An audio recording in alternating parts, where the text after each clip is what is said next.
Hello! Alors aujourd'hui, on continue encore une fois la liste de preview pour la saison 2019-2020 de la LNH et aujourd'hui, on s'attaque aux champions en titre, les Blues de Saint-Louis. Je me suis fait fourrer pour ce qui est de l'ordre alphabétique puisque moi, les Blues de Saint-Louis, je les avais classés en tant que Saint, S-A-I-N-T, mais ils sont enregistrés auprès de la LNH en tant que Saint, S-T.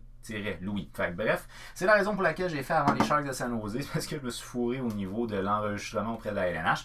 Alors, les Blues de Saint-Louis, écoutez, ça a été toute une histoire l'année passée. Là, fait que les Blues de Saint-Louis sont les champions en titre de la Coupe Stanley. C'était une équipe qu'on voyait assurément pas comme championne de la Coupe Stanley, rendue au mois plus ou moins de décembre. Là, fin décembre, c'était une des pires équipes de la LNH. Je pense même que c'était la pire équipe de la LNH. Je me rappelle pas les dates exactes. Là. Mais à une certaine période, genre dans le bout de fin décembre, début janvier, c'était la pire équipe de la LNH. Et puis là, éventuellement, on rappelle le gardien de but Jordan Bennington, qui genre l'année passée, on voulait l'échanger, puis on voulait s'en... je pense même qu'il avait passé par le balotage. Puis il faisait même partie des plans de l'équipe. Là. À l'époque, au début de la saison, l'année passée, le gardien de but de confiance, c'était Jake Allen. Le deuxième, c'était Chad Johnson. Puis le troisième, c'était Ousso aussi. Fait qu'il était même pas dans la liste des trois gardiens. Puis finalement, Jordan Bennington aurait été le sauveur. Cette équipe-là va rentrer finalement en séries éliminatoires. Puis par la suite, bang, gagne la Coupe Stanley. Il devient, Jordan Bennington, le premier gardien recru à enregistrer les 16 victoires au cours des séries éliminatoires pour remporter la Coupe Stanley. Fait que ça a été une très très grande première à ce niveau-là. Maintenant, oui, c'est une belle histoire. Moi, je trouve qu'il y a des choses qui ont été négligées parce que quand on parle de la saison des Blues l'année passée, on parle tout le temps du Jordan Bennington, Jordan Bennington, Jordan Bennington. Mais à la base, n'importe quel style de jeu défensif va bien faire paraître tes gardiens de but. Puis soyons très honnêtes, je comprends que Jake Allen n'a pas été exceptionnel et ça, même quand on a changé d'entraîneur.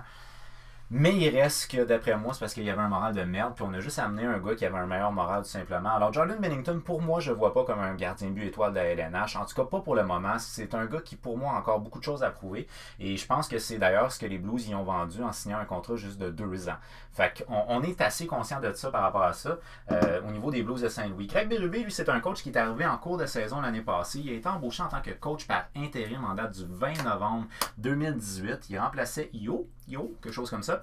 Et puis là, c'était la débandade totale. Craig Berube est un gars qui est, disons, connu pour son jeu défensif. Alors lui, il a décidé d'instaurer une nouvelle mentalité au sein de l'équipe. Puis entre autres, il avait enlevé, je pense, le classement dans le vestiaire des joueurs, etc. Puis par la suite, tout a complètement changé à partir de plus ou moins fin décembre. Alors lui, il est embauché fin novembre, mais il y a quand même une période de temps d'adaptation pour que les joueurs s'adaptent au nouveau style de jeu de l'entraîneur. Et puis moi, d'après moi, si cette équipe-là a été aussi loin puis qu'ils ont gagné les grands honneurs, c'est peut-être en partie, en bonne partie pour Bennington, mais en très grande partie aussi grâce à Berube. C'est mon opinion à moi, mais il y a plusieurs analystes qui semblent croire que même si on avait changé de coach, ça n'a absolument rien changé au niveau de l'équipe. Moi, je suis pas d'accord avec ce point-là. Bon, bref. Donc, les Blues de Saint-Louis l'année passée, c'est 45 victoires, 28 défaites, 9 défaites en prolongation, un total de 99 points. C'est une des équipes qui est terriblement régulière en saison régulière. Ils sont pratiquement, dans les 5 dernières années, ils ont tout le temps été dans les 90 ou 100 points. Alors, c'est une équipe qui est assez dominante en saison régulière, mais qui a peut-être plus de difficultés au niveau des séries éliminatoires. Alors, en 2017-2018, les Blues de Saint-Louis avaient 94 points. Ils n'ont pas réussi à faire les séries éliminatoires cette année-là. En 2016-2017,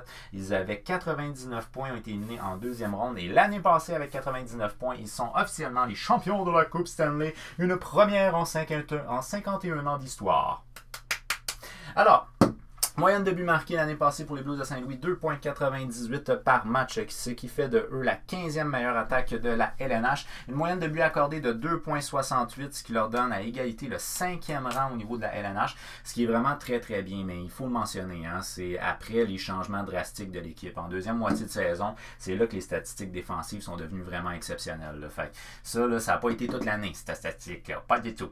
Un avantage numérique à 21,1, ce qui leur donne le 10e avantage numérique de la LNH et un désavantage à 81,5, ce qui leur donne le 9e désavantage de la LNH. Alors, les unités spéciales sont quand même très bonnes. Quand tu es dans le top 10, tant qu'à moi, tu es bon. Là. Puis par la suite, on a été vraiment très très bon au niveau des buts accordés.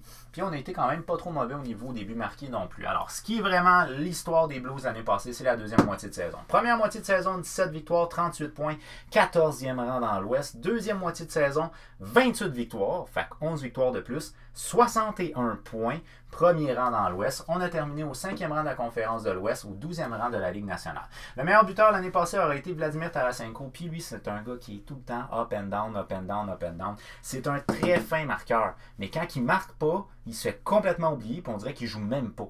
Tu le remarques pas.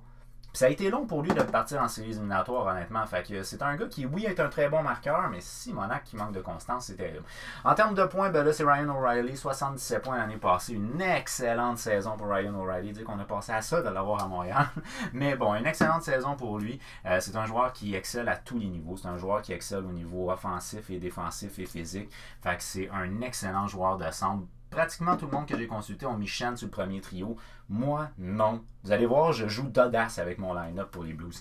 En tout cas, on s'en reparlera. Le meilleur défenseur l'année passée a été Alex Pietrangelo avec 41 points, un différentiel plus-moins de plus 12. Un joueur qui est vraiment super intéressant à suivre va être Vince Dunn. On s'en reparle. Au niveau des jeunes, ben là, il n'y a pas vraiment de jeunes qui devraient percer l'alignement dès cette année. Il y a des gars qui peuvent peut-être faire partie des rappels si blessure il y a. Mais ceci étant dit, je pense pas qu'il y en a vraiment qui vont percer l'alignement dès cette année. Ceux qui sont perçus comme étant les plus propices là, à percer l'alignement en cas de rappel, ce serait Kiro et Costin.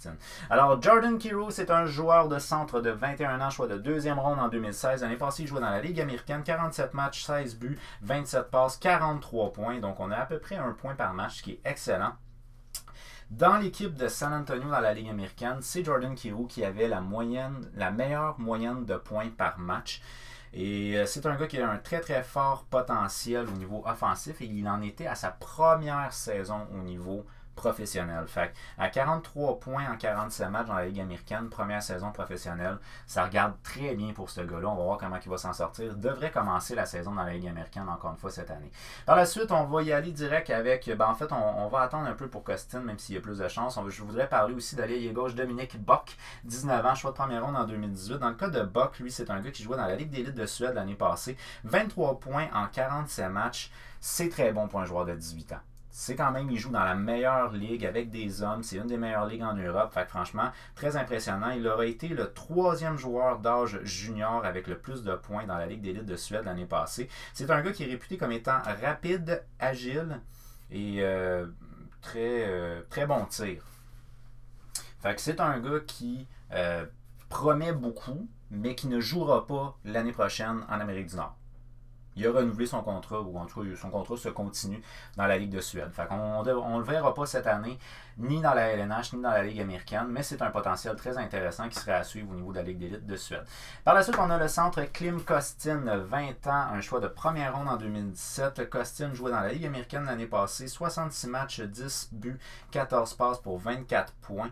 C'est un gars qui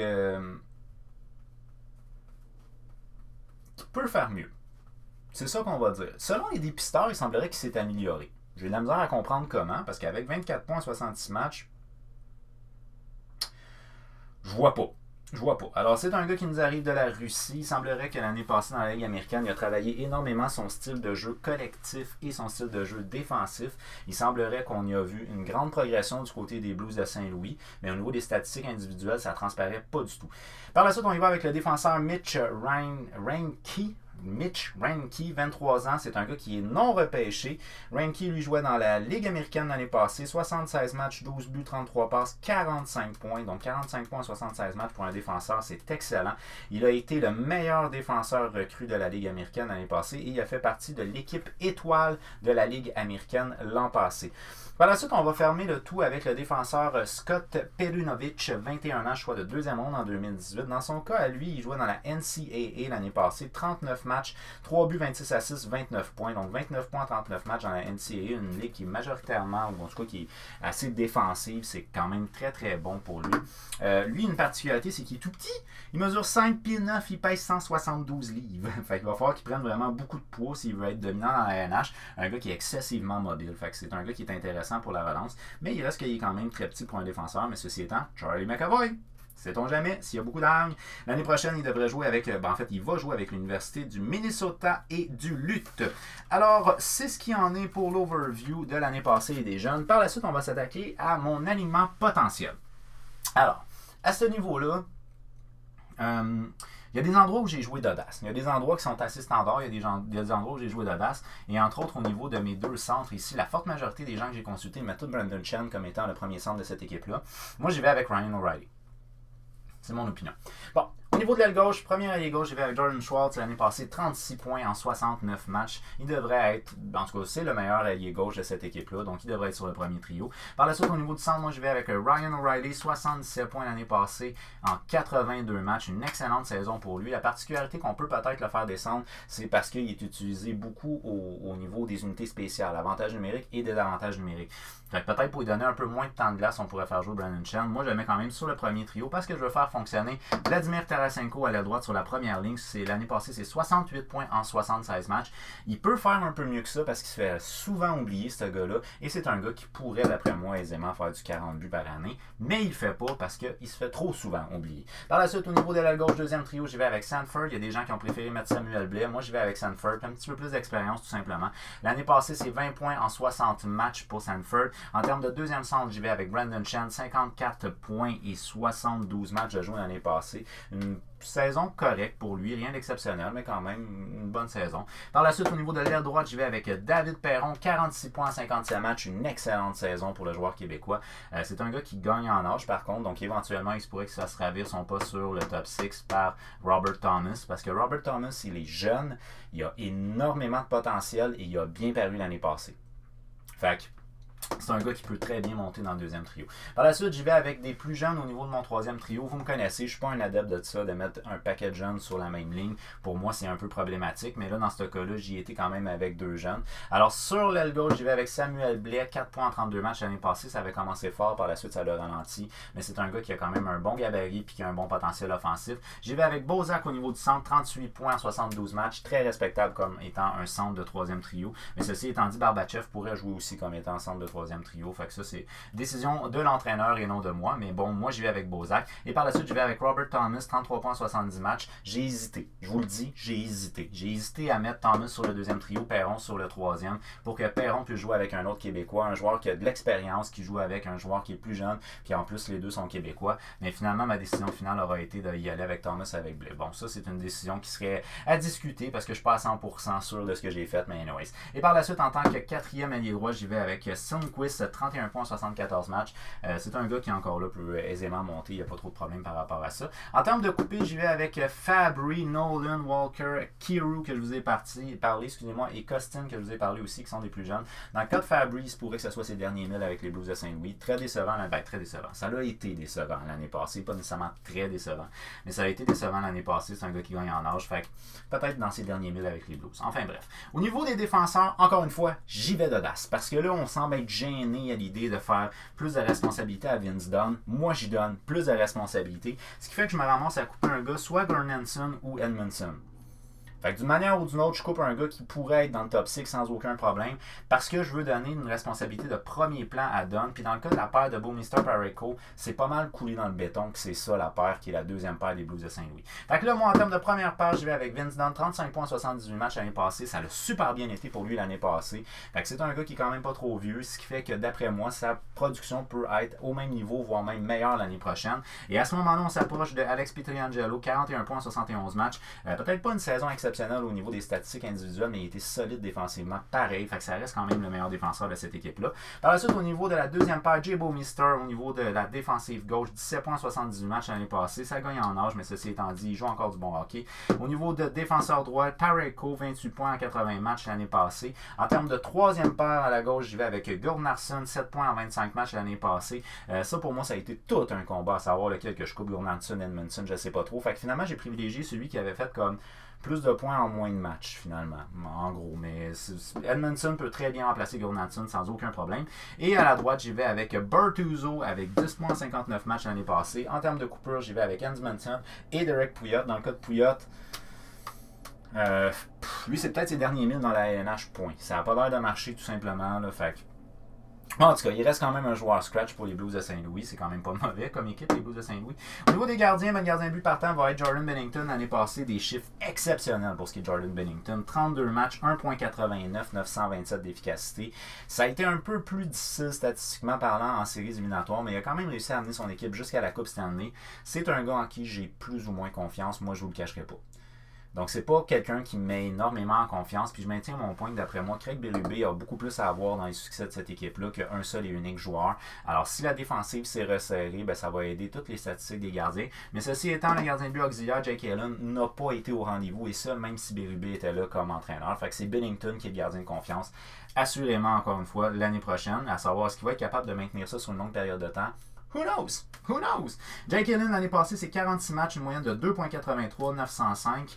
Pas très bon. On s'attendait à beaucoup plus de ça que lui. Et il peut rebondir cette année. À ce moment-là, on aurait peut-être un tandem qui pourrait être intéressant en Binnington et Jake Allen.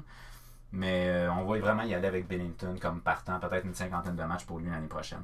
Et par la suite, le troisième gardien, ça va être Husso. L'année passée, il jouait essentiellement dans la Ligue américaine. 38 matchs, 2,42, 922. Alors, les Blues de Saint-Louis l'année passée ont eu un début d'année qui a été très difficile. Puis par la suite, ils ont adopté un style de jeu qui était vraiment très physique. C'est une équipe qui était pas rapide, qui était grosse et qui épuisait ses adversaires avec un échec avant très fort, très constant. Alors, à savoir maintenant, est-ce que tu peux maintenir ça toute une saison de temps? Moi, écoutez, j'ai des doutes. J'émets de forts doutes par rapport à ça parce que je regarde des équipes qui sont plus lourdes sur patin, puis généralement, tu sais, exemple, les Kings de Los Angeles, pendant une période de temps, c'était une équipe qui était très grosse, qui réussissait à se rendre en série, puis, mais souvent, il y avait de la misère à se rendre en série. Fait que c'est comme si la saison régulière était plus tough, puis un coup qu'on était en série, là, ça allait un peu mieux. Dans le cas des Blues de Saint-Louis, moi je ne m'attends pas à ce que ce soit nécessairement une équipe qui va être dans le top de la conférence de l'Ouest, donc mettons 1, 2, 3. D'après moi, c'est une équipe qui, au niveau de la division centrale, risque de jouer dans la troisième position. Deuxième, troisième, quatrième position. Parce que tu as quand même des équipes très bonnes au niveau de la centrale. Entre autres, les Prédateurs de Nashville qui sont dominants année après année. Je vois pas vraiment de raison pour laquelle ils s'effondraient cette année. Fait que moi, j'irais probablement à partir de comme... Pour les Blues de Saint-Louis, à partir de comme 2, 3, 4. 2, 3, 4 au niveau de la division centrale. À peu près. Puis là, si je me fie à ce que je vois des Jets, je pense pas que les Jets vont être une équipe super dominante. S'il faut que Dustin Byfuglien ne signe pas. Ah. Alors, l'indice des Hockey Guys, lui, selon des Hockey Guys, il semblerait que l'équipe finisse 2 à 5. Ok, moi je vais y aller 3 à 6 d'abord. Je veux pas être la même que lui. Fait que moi je vais y aller 3 à 6, puis le Hockey Guy, lui, il va avec 2 à 5 pour ce qui est de la division centrale pour les Blues de Saint-Louis. Alors, quelle est votre opinion à vous? Est-ce qu'il y a des joueurs qui sont à surveiller dans cette équipe-là? Moi, en termes de joueurs à surveiller, là, ce que je vous dirais, Vince Dunn, que je veux qu'il ait plus de responsabilité, mais overall, là, le joueur qui est le plus prometteur, puis que saison complète va être intéressant, c'est Robert Thomas. Alors, j'ai bien hâte de voir ce qui va arriver avec Robert Thomas, puis s'il va être capable de monter sur un trio plus important. Robert Thomas est vraiment mon joueur qui est assurément à suivre. Vince Dunn est peut-être à suivre, dépendamment de l'utilisation qu'ils vont en faire. Des joueurs qui sont à risque, ben, je pense que Fabry est à risque, Pouliot est à risque, peut-être même Jake Allen est à risque. Alors, quelle est votre opinion des joueurs qui vont être à suivre, des joueurs qui sont à risque? À quelle position vous pensez que les Blues vont finir? Faites-le moi savoir au travers des commentaires. Si vous avez aimé la vidéo, n'oubliez pas de donner un j'aime. Également de la partager pour qu'on jase de hockey avec plus de monde. Ça serait vraiment cool. Et je vous encourage également à vous abonner à ma chaîne YouTube, activer la petite cloche des notifications parce que la liste des previews de la LNH n'est pas terminée. Puis le prochain va être San Jose parce que j'ai pas enregistré dans le bordon alphabétique. Pourquoi ST pour Saint-Louis? Ah! Ok, je vous dis, bonne journée, on se revoit très bientôt. Bye bye!